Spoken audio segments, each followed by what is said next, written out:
శీర్షిక పర్యావరణాన్ని కాపాడటంపై అవగాహన. పాత్రలు ఉపాధ్యాయురాలు. పిల్లలకు అర్థమయ్యే విధంగా పర్యావరణం గురించి చెప్పే స్కూల్ టీచర్. స్వాతి పర్యావరణాన్ని కాపాడడానికి ఆసక్తి చూపించే విద్యార్థి. పూజ, రవి, రామ్ స్వాతి స్నేహితులు. ప్రసంగం 1. పాఠశాలలో. తరగతి గదిలో ఉపాధ్యాయురాలు పాఠం బోధిస్తున్నారు. పూజ పర్యావరణం గురించి ఈరోజు క్లాస్లో టీచర్ చాలా బాగా చెప్పారు కదా. నేను కూడా మొక్కలు నాటుదామని అనుకుంటున్నాను. పర్యావరణాన్ని కాపాడడం మన బాధ్యత కదా. నువ్వు కూడా నాతో పాటు వస్తావా మొక్కలు నాటడానికి?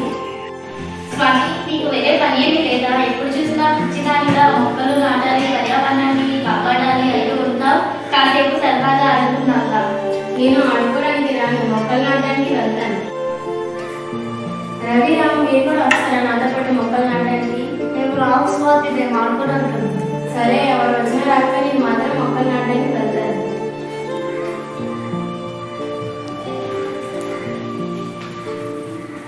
ప్రసంగం 2. స్వాతి మొక్కలు నాటుతూ ఉంది.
అయ్యో, ఎవరు ఈ మొక్కలని ఇలా నరికేశారు?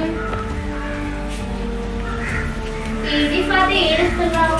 మొక్కలు నాటుతానన్నావు, పర్యావరణం కాపాడుతానన్నావు. ఏం జరిగిందో చూసావా? ఎవరో వచ్చి నీ చెట్లను నరికివేశారు.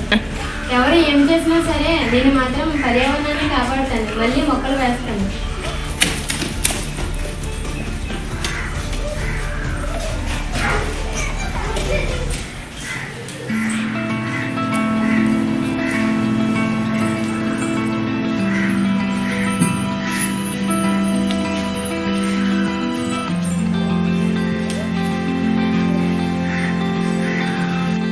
కొన్ని సంవత్సరాల తర్వాత.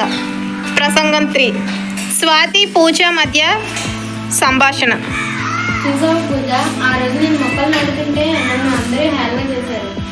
అప్పుడు మొక్కలు నాటడం వల్ల ఇప్పుడు ఎంతో మందికి ఇలా నీళ్ళు ఇస్తున్నాయి చెట్లు. అవును స్వాతి, ఆ రోజు నేను చాలా తప్పుగా మాట్లాడాను. నన్ను క్షమించు. పద, మనమిద్దరం కలిసి చెట్లను నాటుదాం. పర్యావరణాన్ని కాపాడడం మనందరి బాధ్యత. ప్రతి ఒక్కరూ మొక్కలు నాటి పర్యావరణాన్ని కాపాడండి.